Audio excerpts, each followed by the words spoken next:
Last class में हम लोगों ने वेक्टर एडिशन और सब्ट्रैक्शन किया था, है ना। Yes sir. Yes.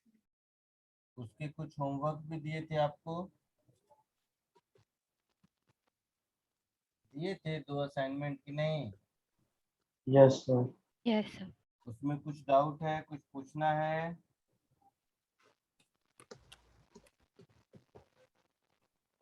Yes sir, मेरे को उसमें मॉड्यूल में 6th और 7th वाला नहीं आया। और बस सर वो कंपोनेंट वगैरह आइडिया नहीं है, सीखा नहीं अभी तक हम लोग ने। जो होमवर्क दिया था उसमें से क्या क्या पूछना है? सर 6th और 7th ही पूछना है मेरे को मॉड्यूल का। मॉड्यूल का 6, 7 और बताओ, और किसी को कुछ?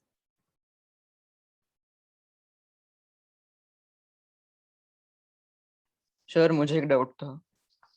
पूछो। सर वो राइट हैंड थंब रूल क्या है? वेट, वो भी असाइनमेंट में था। वो नहीं, वो अभी उसमें पढ़ा हुआ है, क्रॉस प्रोडक्ट में पढ़ेंगे।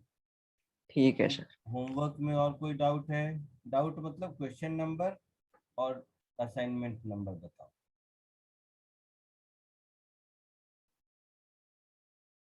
DPT1 कोई डाउट?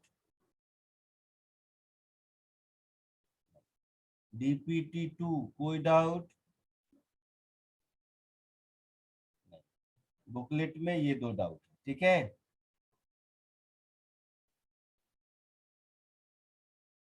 चलो स्टार्ट करते हैं।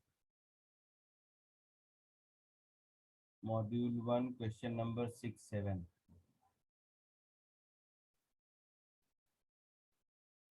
होमवर्क किया है तुम लोग की नहीं किया है? सर मॉड्यूल का 4th वाला भी डाउट है। कितनी बार पूछूं बताओ ना, पूछ पूछ के चिल्ला चिल्ला के बोल रहा हूँ, पूछो पूछो पूछो। 4th वाला मॉड्यूल 4th, अच्छा देखता हूँ अभी। मॉड्यूल 4th बेटा भी नहीं होगा, आईजे अभी नहीं सिखाया है मैंने, वो आज सिखाऊंगा। जहाँ आई कैप जे कैप ये सब दिख रहा है वो अभी सिखाया नहीं है, आज सिखाऊंगा। वैसे मैंने कोशिश किया था कि वो होमवर्क ना दूं, बट हो गया होगा, एक हाथ चला गया होगा। Okay sir. चलो question number 6। The resultant of 3 vectors magnitude 1, 2 and 3 units whose directions are along sides of an equilateral triangle taken in same order। तो इक्विलैटरल ट्रायंगल के along है, बट इक्विलैटरल ट्रायंगल नहीं है, समझ रहे हो। इक्विलैटरल ट्रायंगल होता तो तीनों का लेंथ सेम होना चाहिए था। Yes sir. तो एक का लेंथ 1 है, जैसे मान लो यहाँ से स्टार्ट करते हैं, तो इसका लेंथ है 1 यूनिट और ये वेक्टर ऐसे है। इसका लेंथ है 2 यूनिट और ये वेक्टर ऐसे है। और इसका लेंथ है 3 यूनिट, इसका डायरेक्शन इधर है।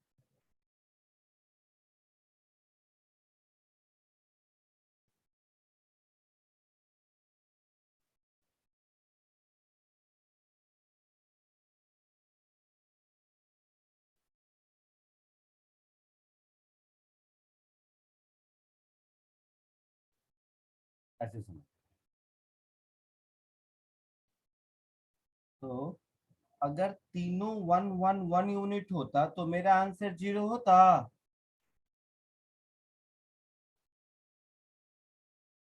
बोल बेटा। Yes sir. अगर तीनों 1 1 1 यूनिट होता तो मेरा आंसर 0 होता। क्लियर? Yes sir. अब ये 1 है, ये 1 है, ये 2 है और ये 3 है। तो इसमें का 1, इसमें का 1 और इसमें का 1 ले लिया। तो अब इसमें मेरा 1 बच गया इधर, और इसमें मेरा 2 बच गया इधर, और ये तीनों मिलाकर 0 हो गया, 1 1 1 मिलाकर। Yes, sir. Yes sir. Finally मेरे पास ऐसा हो गया कि एक वेक्टर है ये 1 यूनिट का, और दूसरा हो गया ये 2 यूनिट का। हो गया ऐसा। और इन दोनों के बीच का angle 120 degree. Yes sir. Finally ये 3 वेक्टर से 2 वेक्टर एडिशन में कन्वर्ट हो गया। हाँ सर। तो 1 और 2 दोनों के बीच 120 डिग्री, तो इसका रिजल्टेंट अगर मुझे निकालना है तो इसके रिजल्टेंट का मैग्नीट्यूड क्या होगा, √1 square plus 2 square plus 2 into 1 into 2 into cos 120 degree का √, ऐसा होगा। हाँ सर। कॉस 120 कितना होता है, -1/2। Minus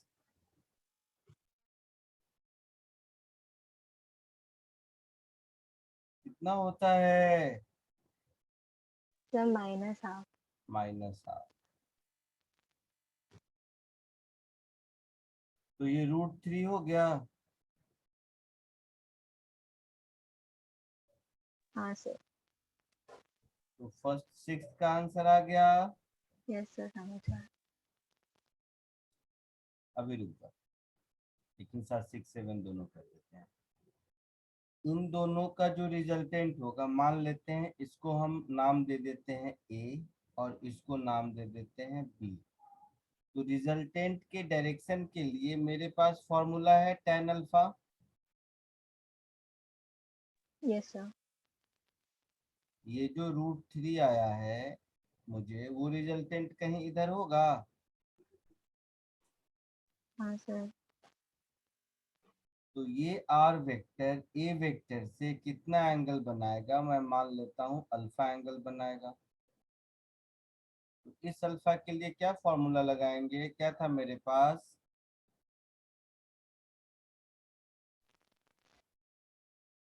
tan alpha is equal to कुछ था ऐसा, हाँ सर, प्लस क्या बी था, sine mod theta, B B sine theta upon A sine plus theta upon mod A plus plus mod B B cos cos theta. Theta. ये angle A से alpha होता था, मतलब अपने केस में mod B 2 है, yes sir. Theta 120 degree है, yes sir. Cos 120 -½ होता है। Yes sir. तो ये इंफिनिटी दिख रहा है, मतलब अल्फा 90 डिग्री दिख रहा है। Yes sir. इसका मतलब है कि ये रिजल्टेंट वेक्टर 2 से 90 डिग्री पर होगा। हाँ सर। तो ये एंगल हो गया 120, रिजल्टेंट का ये यही रिजल्टेंट आया था ना, ये एंगल हो गया यहाँ से 90।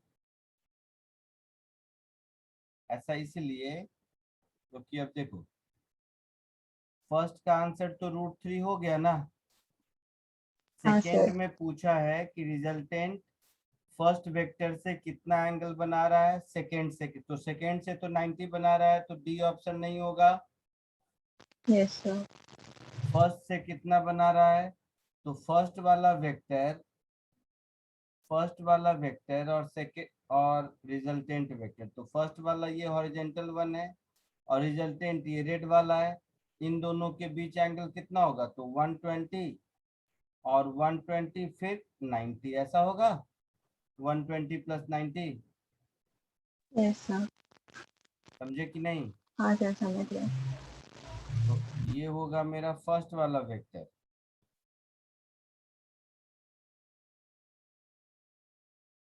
और ये होगा मेरा रिजल्टेंट वाला वेक्टर। इसमें से ये एंगल है 120 प्लस 90,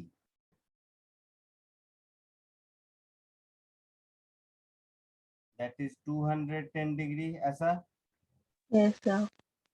और ये वाला जो एंगल है, ये एंगल कितना हो जाएगा? 150। 150। तो वेक्टर 1 से रिजल्टेंट का आंसर या तो हम 210 बोलेंगे या 150 बोलेंगे। Yes sir. तो among given ऑप्शन 210 दिया हुआ है। हाँ सर। चमका कुछ? हाँ sir, thank you copy sir. कर कॉपी कर लो, 6 7 दोनों हो गया।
लिख लिया सबने? आगे बढ़ो।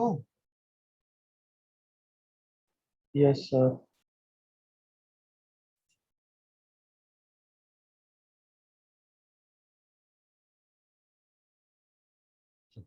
और किसी को कुछ पूछना है या मैं आगे बढ़ूं?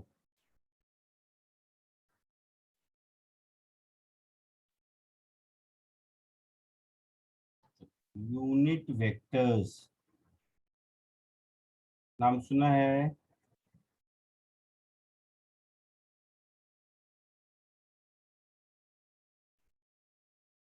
नाम सुना है? No, sir.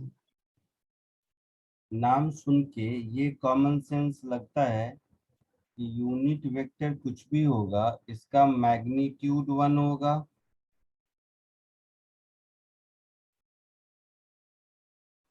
मैग्नीट्यूड 1 यूनिट होगा।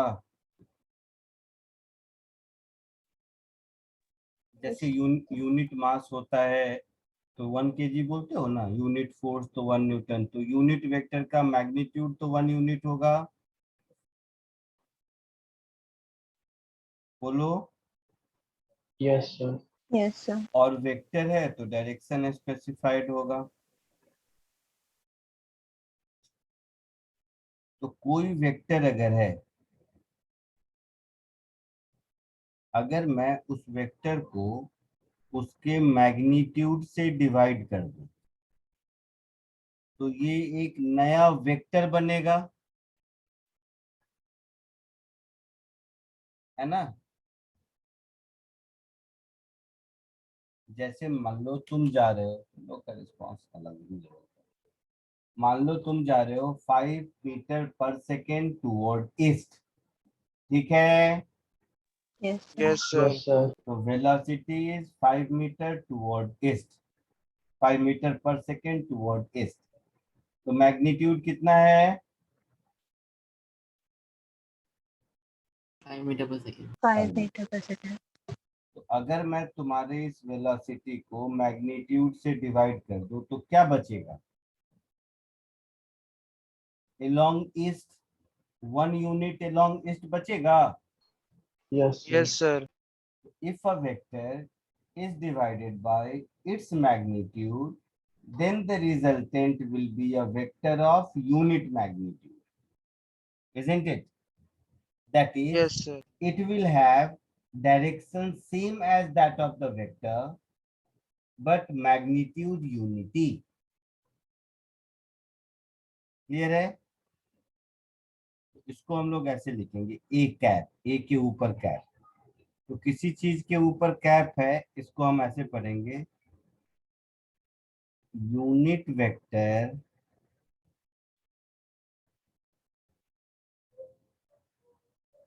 along A।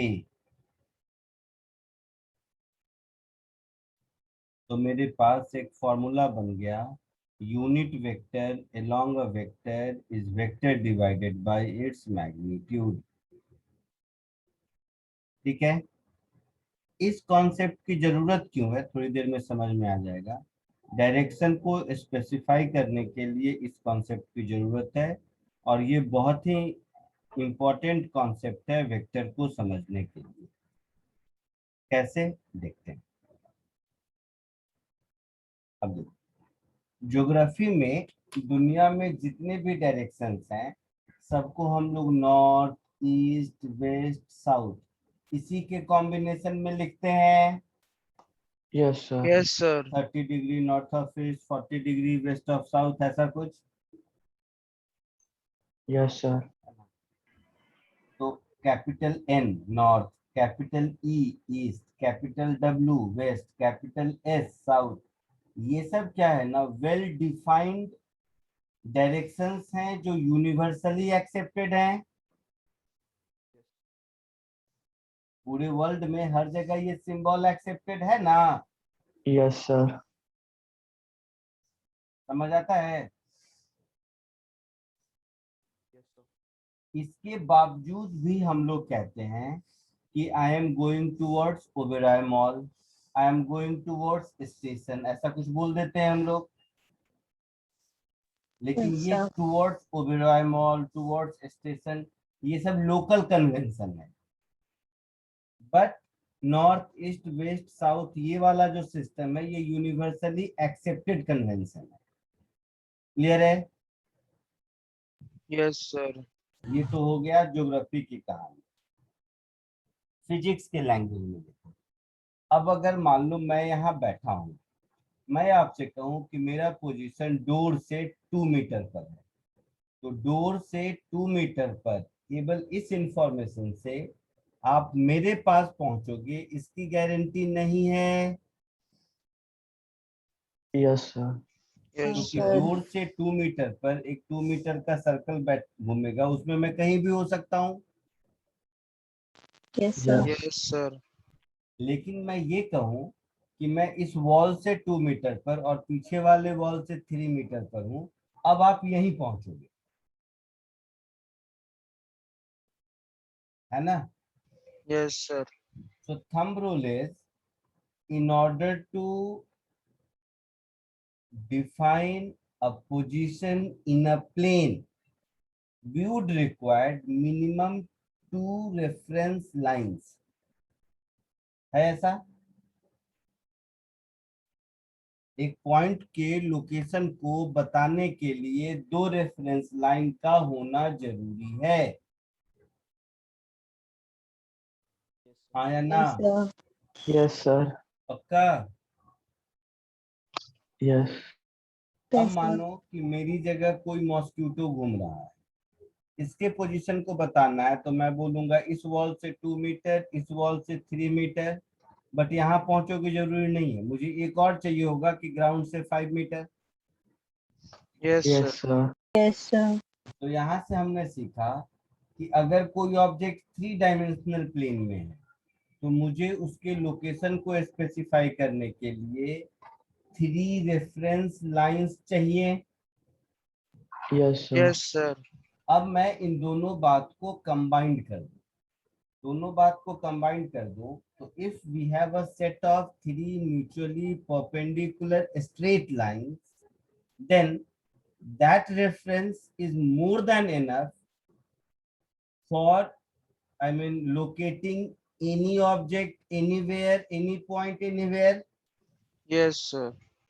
तो ये जो 3 set of mutually perpendicular lines हैं, इसको हम लोग एक्स वाई और जेड एक्सिस कहते हैं। ये बात समझ आया यस सर। Yes, sir. कि एक्स वाई जेड एक्सिस किसको कहते हैं? सब लोगों को समझ आया? Yes, sir.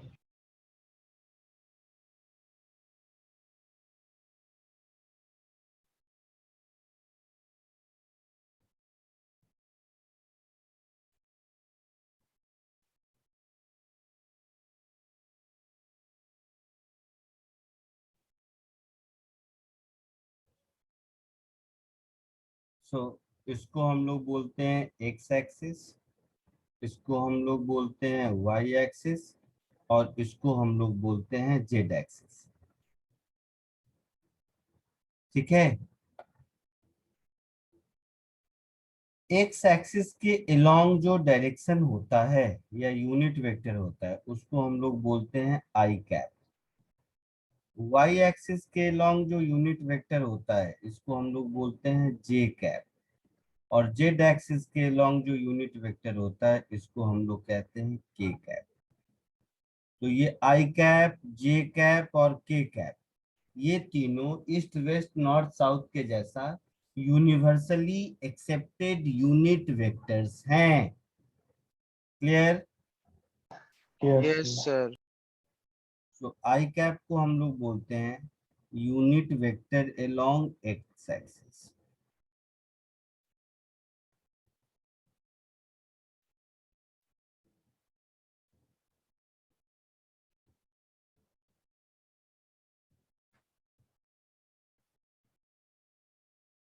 जे कैप को हम लोग बोलते हैं unit vector along Y axis.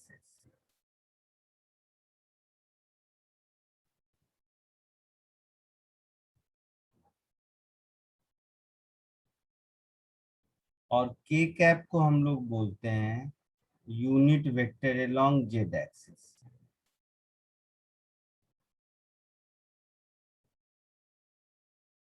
Clear है? Yes, sir. और ये जो सिस्टम ऑफ आई जे के है इसको हम लोग बोलते हैं यूनिवर्सल यूनिट वेक्टर्स, क्योंकि ये system symbolic system universally accepted है। क्लियर है?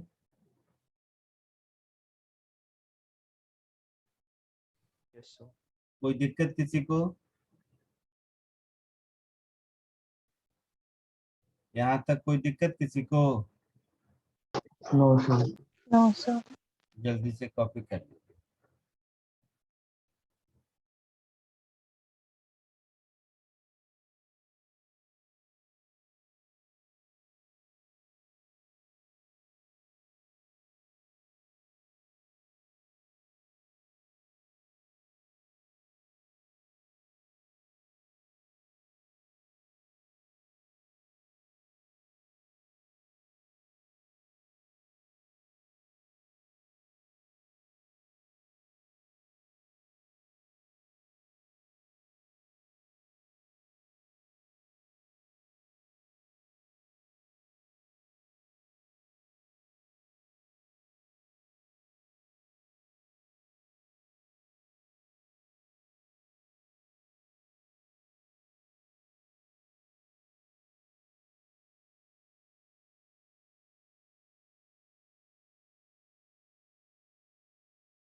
हो गया। Yes sir. आगे बढ़े।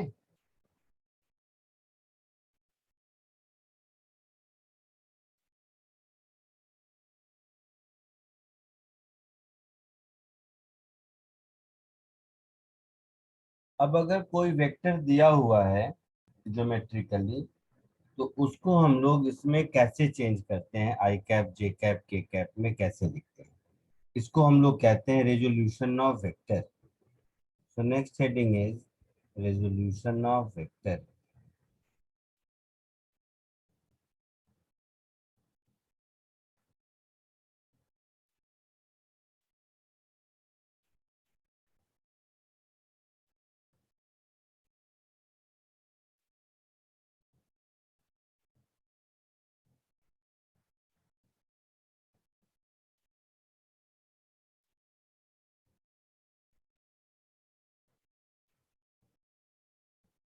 तो फर्स्ट केस इसमें, अगर वेक्टर हमारा 2 डायमेंशनल प्लेन में है,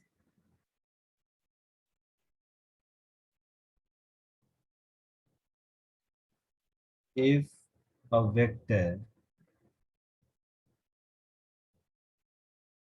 lies in 2 डायमेंशनल plane, ठीक है, तो अगर कोई वेक्टर 2 डायमेंशनल प्लेन में लाई करता है, जैसे अगर मैं एक्स एक्सिस और वाई एक्सिस को रेफरेंस लूं, तो इस प्लेन को एक्स वाई प्लेन बोलेंगे। Yes, sir. Yes sir. 2 dimensional plane कोई भी हो सकता है, x y, y z, x z, कुछ भी। मैं एग्जांपल के लिए एक्स वाई प्लेन ले रहा हूँ, और ये कोई वेक्टर है आपका, ये ओरिजिन ओ, ये पॉइंट ए, और ये कोई वेक्टर है, वेक्टर ए। ये एक्स एक्सिस से थीटा एंगल बनाता है। यहां से मैंने एक परपेंडिकुलर ड्रॉ कर दिया एम, और यहां से एक परपेंडिकुलर ड्रॉ कर दिया एन। तो ये ओ एम ए एन एक पैरेललोग्राम हो गया। हो गया। Yes, sir. अब अगर देखोगे तो ये ओ ए को हम लिख सकते हैं O M plus O N, Yes, sir. Parallelogram law of vector addition से। Yes sir.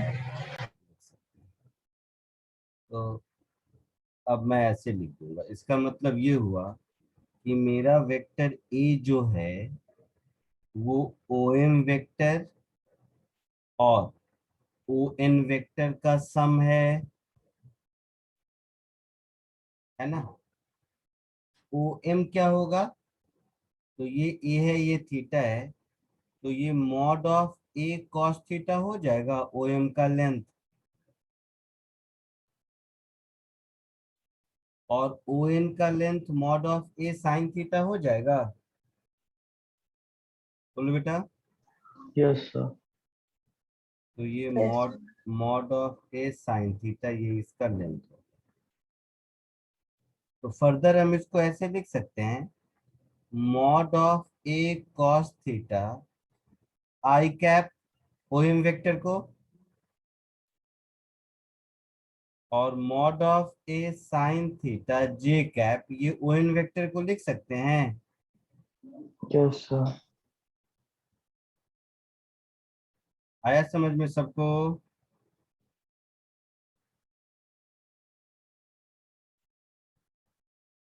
Yes sir. इसमें से जो mod of A cos theta है, इसको हम लोग कहते हैं एक्स कॉम्पोनेंट ऑफ वेक्टर, और mod of a sine theta होगा जो जे कैप का कोफिशिएंट है, इसको हम लोग बोलेंगे वाई कॉम्पोनेंट ऑफ वेक्टर। ठीक है। Yes, sir. Yes sir. तो कॉमन सेंस से देखो कि अगर कोई वेक्टर ए मेरा लिखा हुआ है something I cap plus something J cap, ठीक है। तो मॉड ऑफ ए हो जाएगा अंडर रूट ए एक्स स्क्वायर प्लस ए वाई स्क्वायर,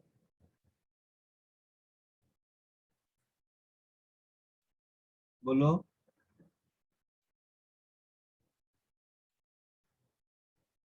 हो जाएगा ऐसा? Yes, sir. ठीक, इसको पहले कॉपी कर लो फिर आगे बढ़ते हैं।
हो गया, आगे बढ़ूं?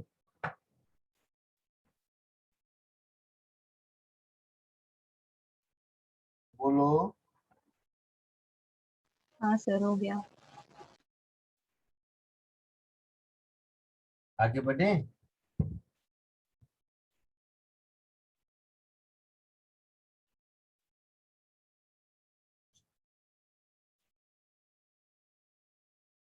जो आपको समझ आया उसके बेसिस पर कुछ करते हैं।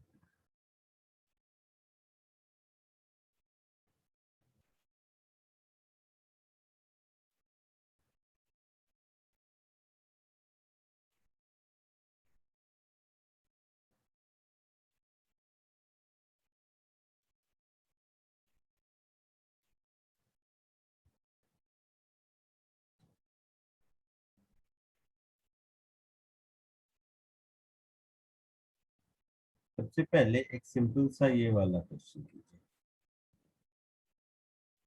दिख रहा है सबको? दिख रहा है सबको? Yes, sir.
आया कुछ आंसर?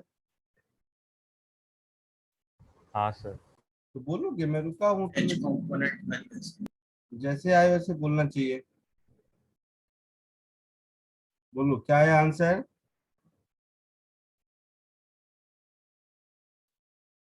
किसको क्या है answer? Sir horizontal component 24 Newton.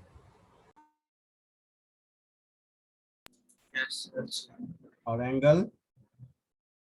Cos inverse 4/5। ये 30 न्यूटन का फोर्स है।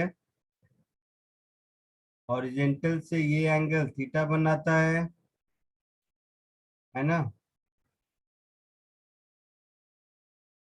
बोलो। Yes, sir. तो ये जो हॉरिजेंटल कंपोनेंट होगा इसका मैग्नीट्यूड 30 cos थीटा होगा। Yes, sir. और ये जो वर्टिकल कंपोनेंट होगा उसका मैग्नीट्यूड 30 साइन थीटा होगा। बोलो। Yes, sir. Yes, sir. और ये 18 दिया हुआ है, तो साइन थीटा हो गया 18/30, दैट इज 3/5। साइन थीटा में 3/5 कितना एंगल होता है? फर्स्ट लेक्चर में बताया था 50 37 डिग्री। ठीक है, ये हॉरिजेंटल कंपोनेंट कितना हो जाएगा? 30 cos 37। cos 37 कितना होता है? 4/5, 5 6 30, तो 24 न्यूटन। यही दोनों पूछा था। आया समझ में सबको? Yes, sir. आगे Yes, sir. बढ़ूं? yes sir पक्का? Yes, sir.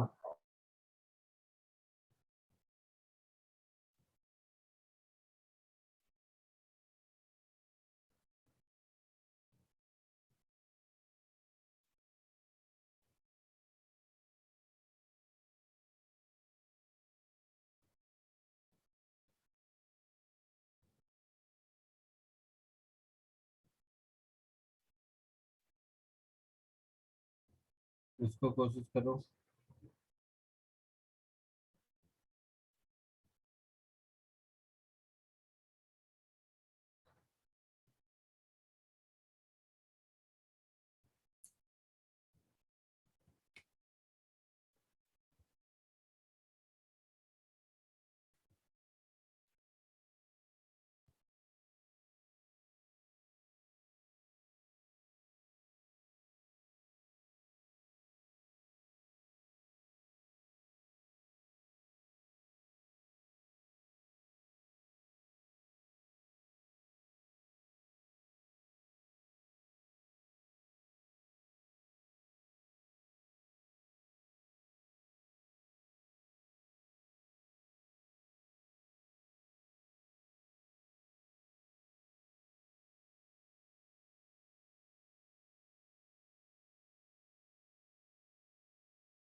हुआ कुछ?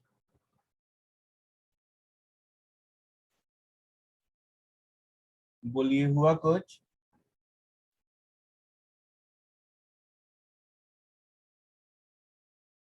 आवाज आ रही है? Yes, Yes, sir. sir. मैंने पूछा हुआ कुछ? No sir.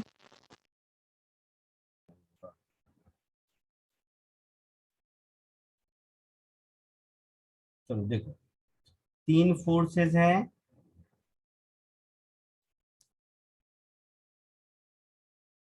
सब लोग ध्यान से समझो, इसका नाम मैं दे देता हूँ F1 F2 F3। कोई दिक्कत? No, sir. No sir. ध्यान से सुनना सब, बहुत ही एक सिंगल क्वेश्चन सब कॉन्सेप्ट सिखाने के लिए सफिशिएंट है। F1 को मैं 3 i कैप लिख सकता हूँ? बोलो। Yes, sir.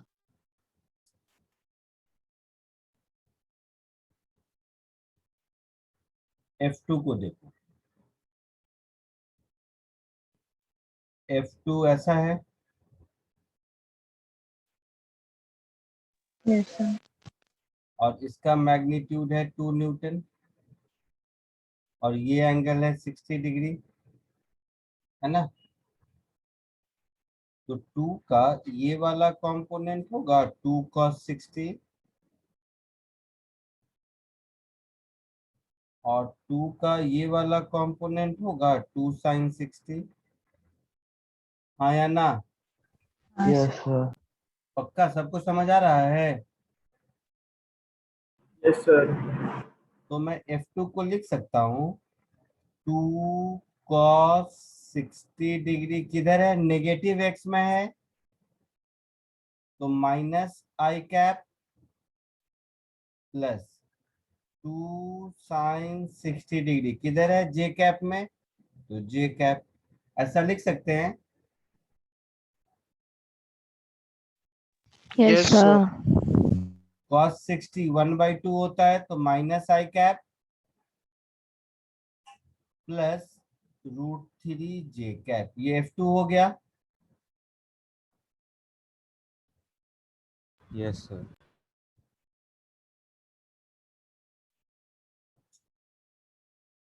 F3,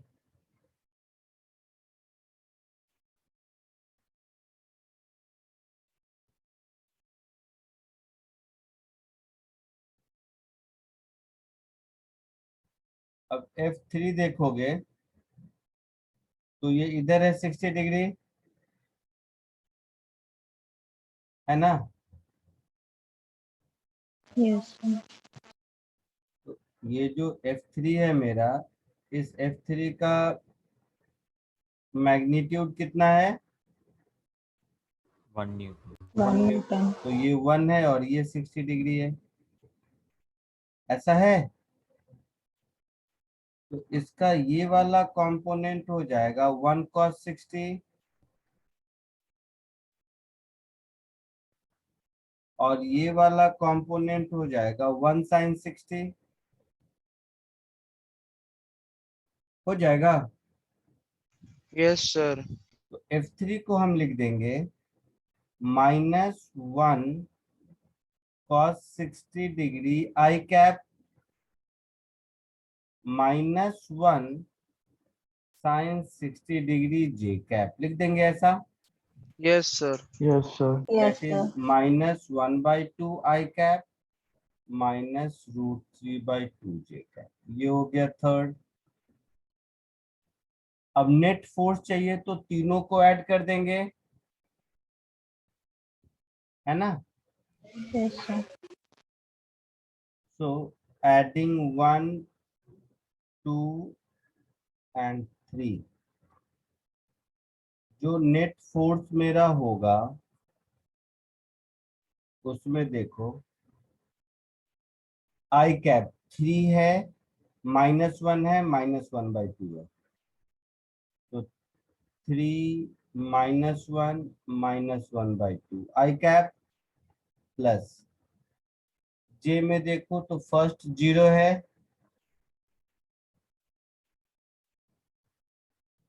सेकेंड √3 है और थर्ड -√3/2 है।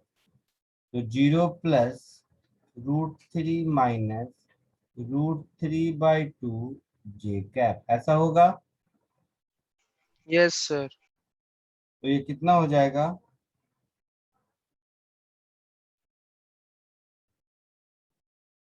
3/2 आई कैप प्लस √3/2 जे कैप, ऐसा एफ नेट होगा। हाँ सर। अब क्वेश्चन में आ जाओ, क्या पूछा है? Net force along x axis, net force along y axis and single additional force required to keep the body in equilibrium। तो net force along x axis, तो ये आंसर हो गया ए का। Yes, sir. ए का आंसर मेरा हो गया क्या? 3/2 न्यूटन।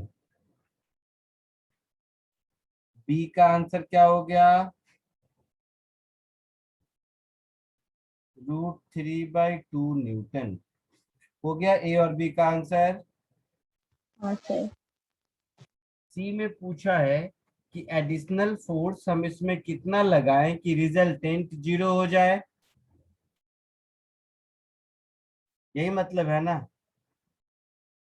बोल बेटा। Yes, sir.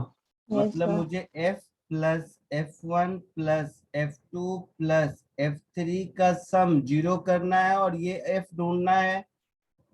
Yes, sir. Yes, sir. मतलब F प्लस ये ऊपर जो F नेट निकाला है मैंने, इन दोनों का सम 0 करना है। मतलब Yes, F sir. की value minus of F net होगी,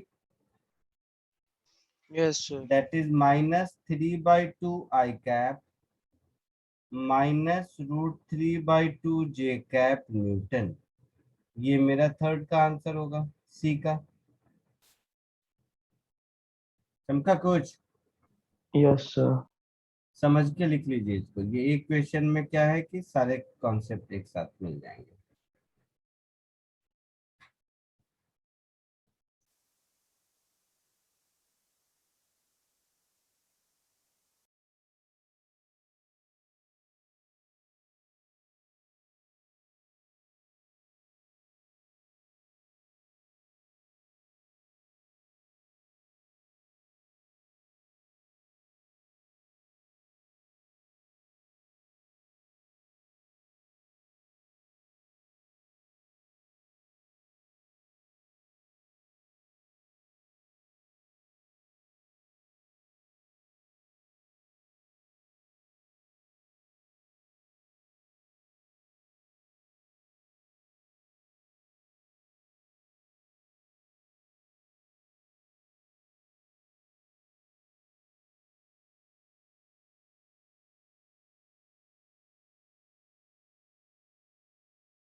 हो गया?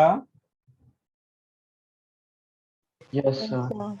आगे बढ़ो, समझ हो जाए तो बोला करो, मैं सुनता रहता हूँ, मैं म्यूट करता हूँ ताकि तुम्हें डिस्टर्ब ना हो। आगे बढ़े? Yes, sir.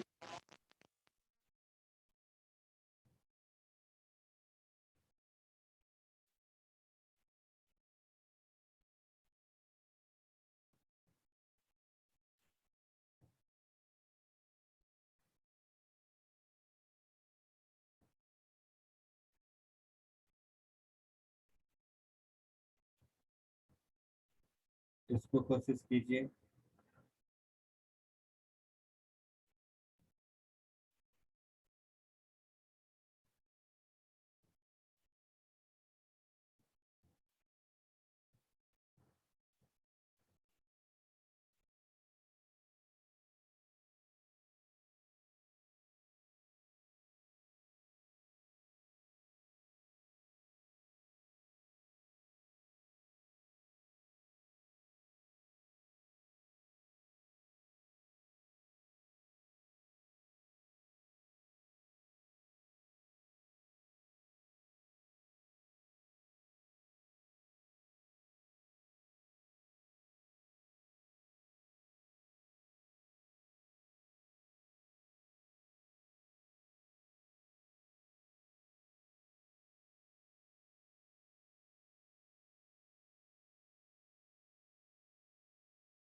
आया कुछ?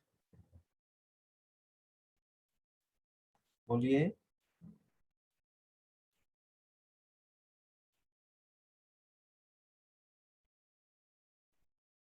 बोलो तो सही। आवाज आ रही है? Yes, sir. Yes, sir. आया कुछ?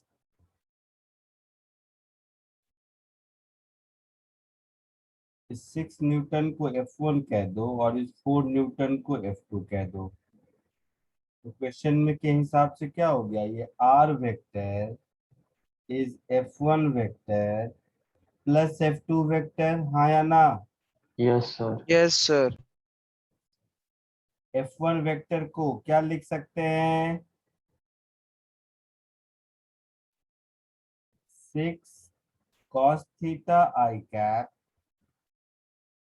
Plus 6 sine theta j cap Newton, ऐसा लिख सकते हैं। Yes, sir. Yes, sir. इसी तरह F2 को क्या लिख सकते हैं?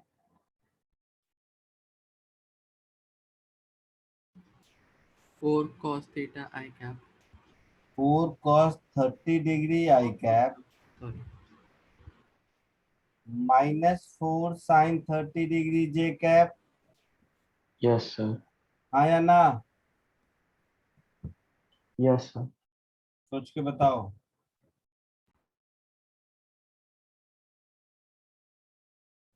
तो दोनों को ऐड कर दीजिए, दोनों को ऐड कर देंगे तो F1 प्लस F2 ये मेरा हो जाएगा 6 cos theta plus 4 cos 30 degree i cap plus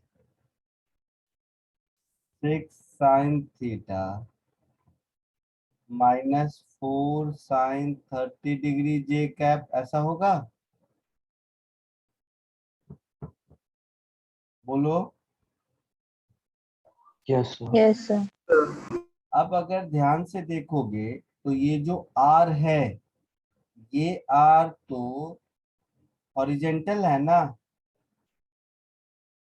Yes, sir. मतलब ये समथिंग आई कैप ही होगा,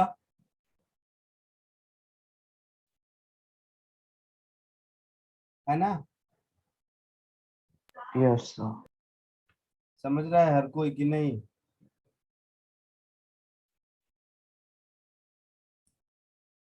R जो कुछ भी होगा उसमें जे कैप तो नहीं होगा ना, No, sir. मतलब ये टर्म 0 होना चाहिए, ये वाला टर्म, Yes, sir.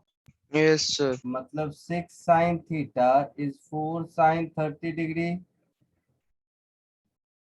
मतलब साइन थीटा कितना होना चाहिए? 1/3, मतलब थीटा कितना होना चाहिए? Sine inverse 1/3। ये फर्स्ट का आंसर हो गया।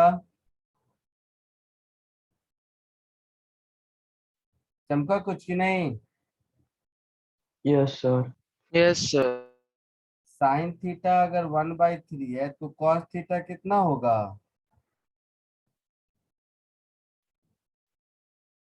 बोलो।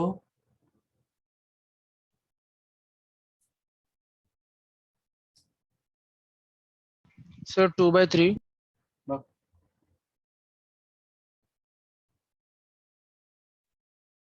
यार क्या करते हो तुम लोग? मैं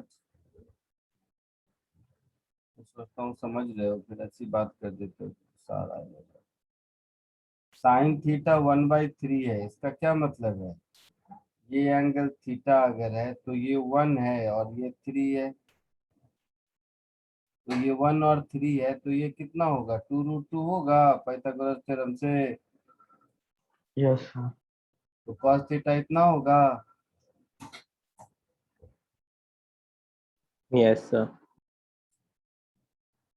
तो आर की वैल्यू पूछा है आपसे बी पार्ट में, पूछा है ना? हाँ सर। Yes, sir. आर क्या हो जाएगा मेरा? 6 cos theta plus 4 cos 30 degree. So 6 into 2 root 2 by 3 plus 4 into root 3 by 2.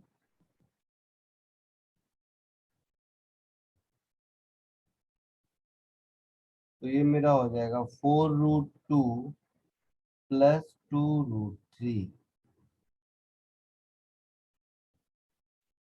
ऐसा कुछ आंसर होगा? Yes, sir.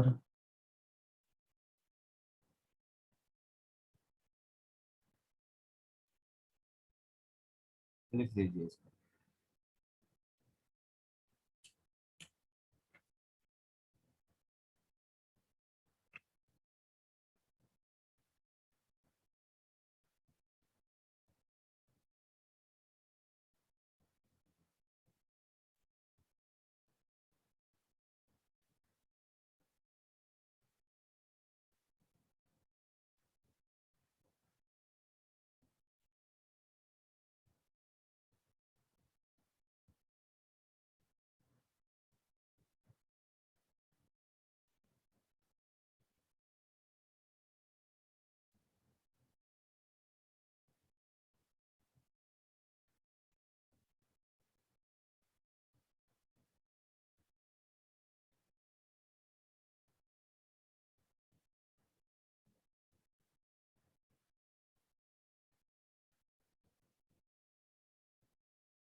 हो गया, आगे बढ़ूं? लिख लिया सबने? Yes, sir. Yes, sir. Case 2।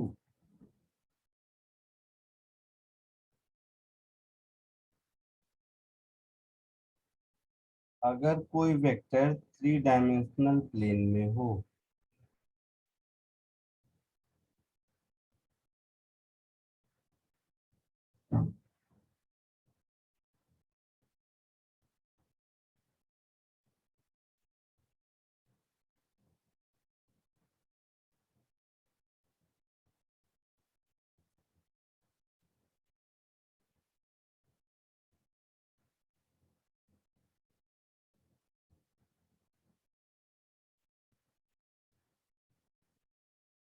if a vector lies in three-dimensional plane.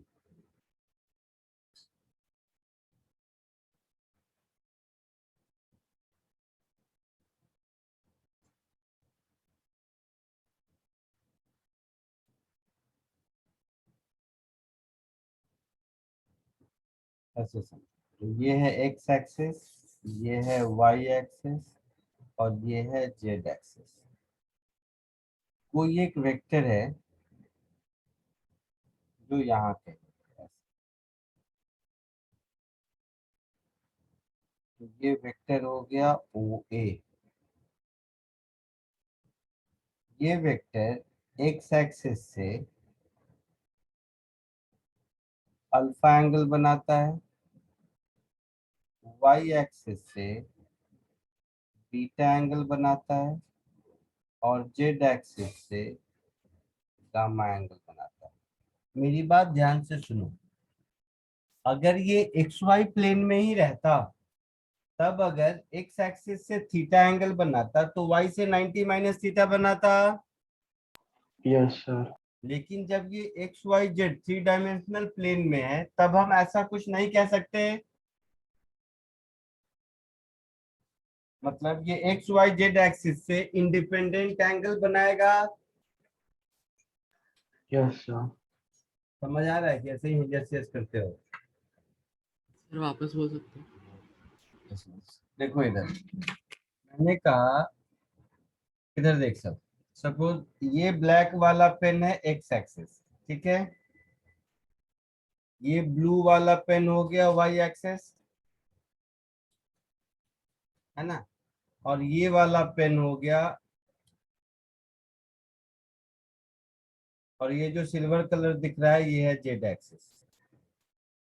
X y z axis समझ आया? हाँ सर।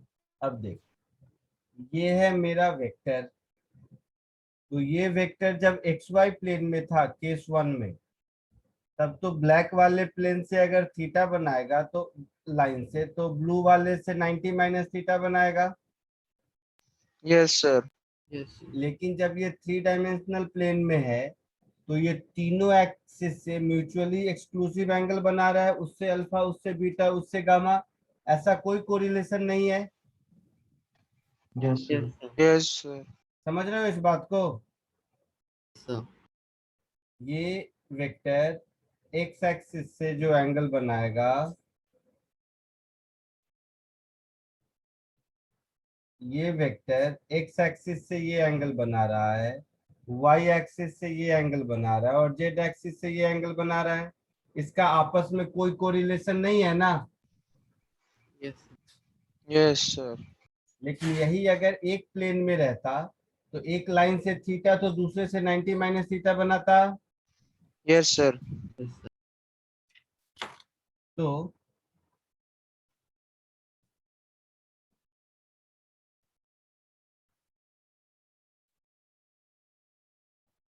इस वेक्टर ए से एक परपेंडिकुलर हम एक्स पर ड्रॉ कर दिए, ए एम। एक परपेंडिकुलर मैं वाई पे ड्रॉ कर दिया, मान लो ए एन। एक परपेंडिकुलर मैं जेड पर ड्रॉ कर दिया, इसको पी कह दो, ऐसा कुछ। ये परपेंडिकुलर है, दिख नहीं रहा है, ये परपेंडिकुलर है, ये तीनों, ये सब परपेंडिकुलर है। तो ये वही कहानी हो गई मॉस्किटो वाला कि इस वॉल से 3 मीटर, इस वॉल से 2 मीटर, ग्राउंड से 5 मीटर, ऐसा कुछ जो बताया था। Yes, Yes, sir. sir. तो ये जो मेरा वेक्टर ए है, इस वेक्टर ए के 3 कंपोनेंट होंगे, एक ओ एम, एक ओ एन और एक ओ पी। होगा ऐसा?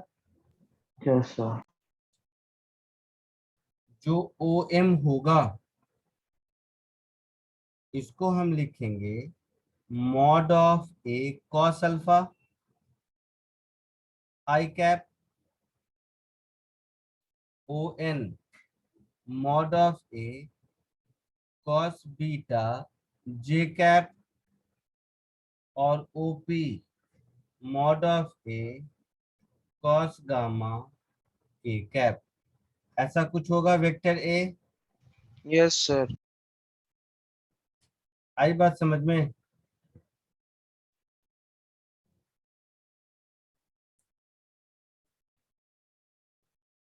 तुमको कुछ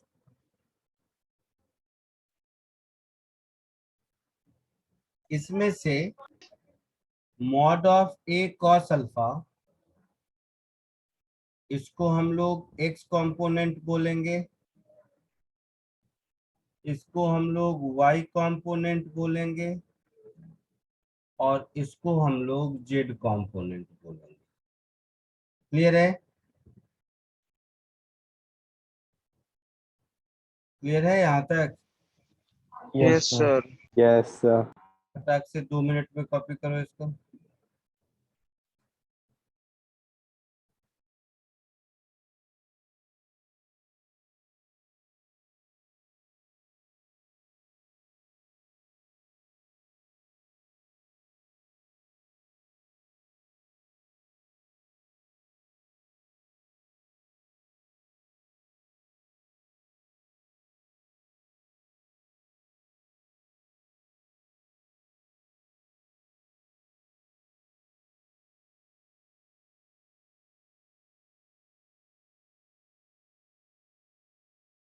सर वो जेड कंपोनेंट के लिए आपने के कैप लिखा है?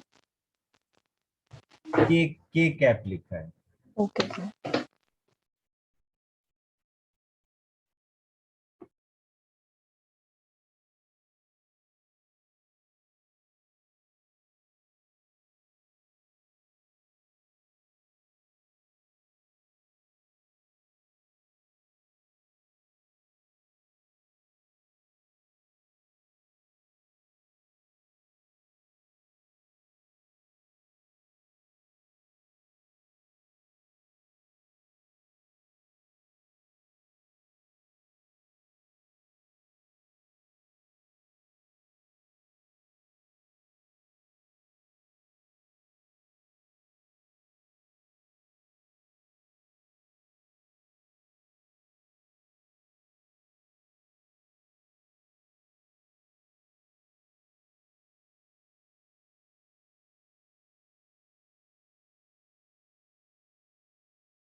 सर हो गया।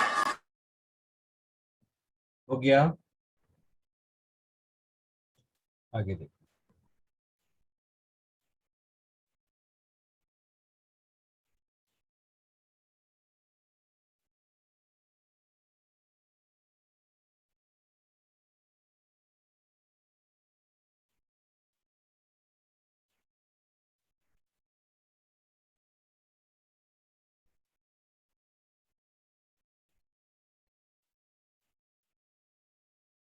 सपोज कोई एक वेक्टर ए है which is written as axi cap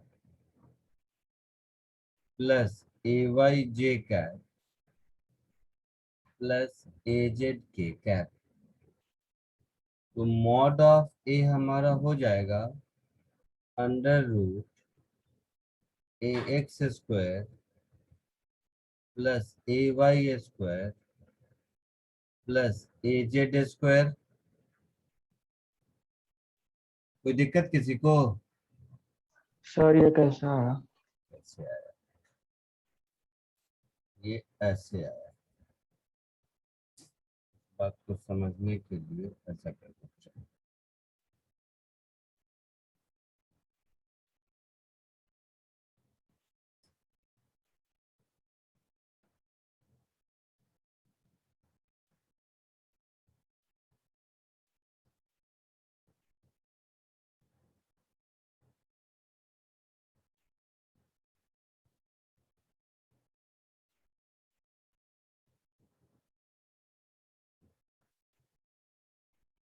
इस पॉइंट से लेके इस पॉइंट तक एक बॉडी डायगोनल ड्रॉ करते हैं।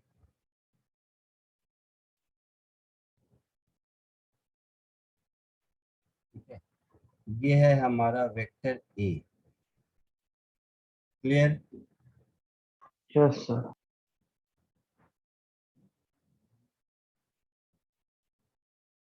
ये लेंथ है ए एक्स। अलग अलग कलर।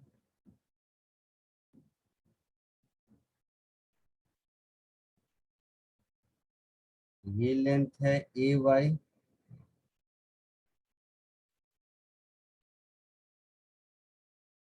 और ये लेंथ को मान लो ए जेड। ठीक है, ए एक्स को ब्लैक कर देते हैं। तो मुझे ये ब्लू वाला जो लाइन है बड़ा सा बॉडी डायगोनल, उसका लेंथ चाहिए, वही मॉड ए होगा। Yes sir. यहां से अगर मैं इस फेस डायगोनल को मिलाऊं तो ये एक राइट एंगल ट्रायंगल बनेगा। Yes sir. और ये जो ब्लैक से डॉटेड लाइन है फेस डायगोनल, वो तो हो जाएगा ना अंडर रूट ए एक्स स्क्वायर प्लस ए वाई स्क्वायर। Yes sir. और ये ए जेड है ना, ये लाइन और ये लाइन क्यूबॉइड में। भाई साहब ये जो लेंथ होगा, ये यही लेंथ होगा ना। Yes sir. तो ये ए जेड है। तो ये ब्लू वाले का लेंथ, फिर पाइथागोरियन ट्रिपलेट लगा लो, तो हो गया A x square plus A Y square plus A Z square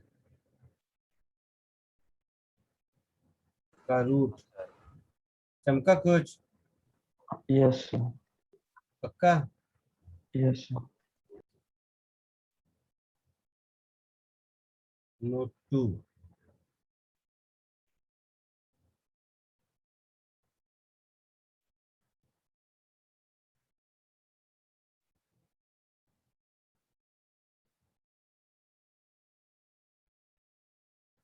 A X mod of A cos theta होता है, mod of A cos alpha. A Y mod of A cos beta, आया ना। Yes sir. और A Z mod of A cos gamma. Clear है? तो यहां से मुझे मिल गया cos alpha is a x upon mod A. cos beta is ay upon mod a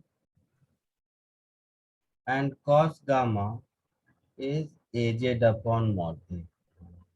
ठीक है,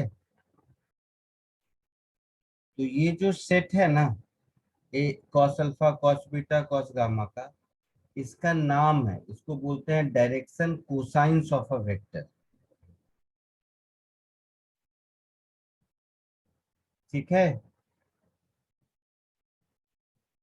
direction cosines of a vector. तो एक वेक्टर के 3 डायरेक्शन कोसाइंस होता है, cos अल्फा cos बीटा और cos गामा। यहाँ तक कोई दिक्कत? No, sir.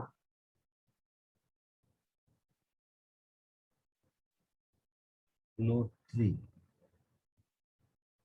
अगर आप इन तीनों को ऐड कर दो, that is cos square alpha square करके plus cos square beta plus cos square gamma, ये करके देखोगे तो ये क्या हो जाएगा, a x square upon mod a का square plus A Y square upon mod a का स्क्वायर, होगा ऐसा? Yes, sir. A Z square upon mod a का स्क्वायर। तो इसमें एलसीएम ले लोगे तो मॉड ए का स्क्वायर एलसीएम आएगा,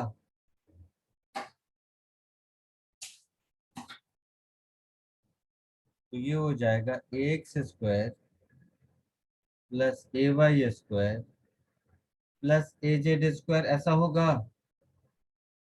Yes, sir. तो नोट 2 में देखा था, ये भी तो मॉड ए का स्क्वायर ही होता है, तो ये 1 हो जाएगा। Yes, तो sir. इस डायरेक्शन कोसाइन की एक प्रॉपर्टी है बहुत इंपॉर्टेंट जो आपको याद रखना है, which is cos square alpha plus cos square beta plus cos square gamma, इसकी वैल्यू हमेशा 1 के बराबर होती है, कोई भी वेक्टर। क्लियर है?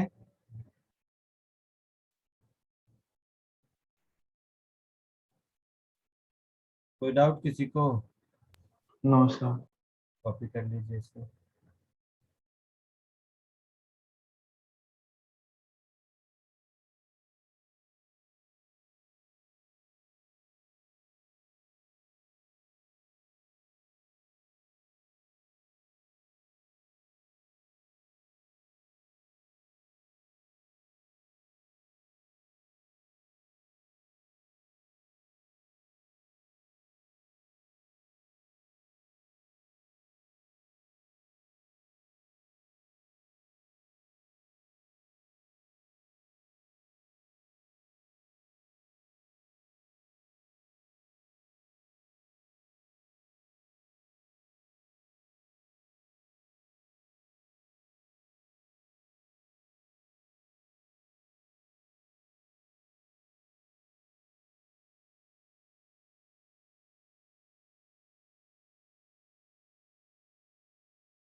लिख लिया आप लोगों ने? 1 मिनट सर।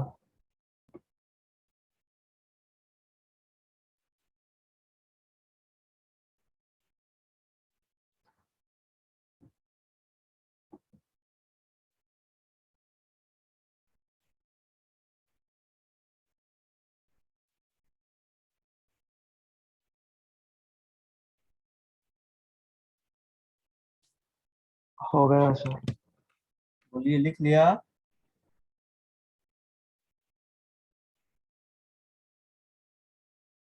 Yes sir. सबको समझ आया या ये दिक्कत है किसी को? कोई भी कंफ्यूजन किसी को आज जो हम लोग सीखे हैं उसमें? No sir. पक्का?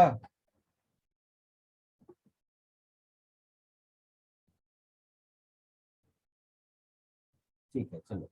तो इसके नोट्स मैं आपको, सॉरी, होमवर्क नोट्स ये सब जैसे होता है सब शेयर कर दूंगा। जिसका जिसका हो गया वो सब लीव कर सकते हो। Thank you thank sir. You sir.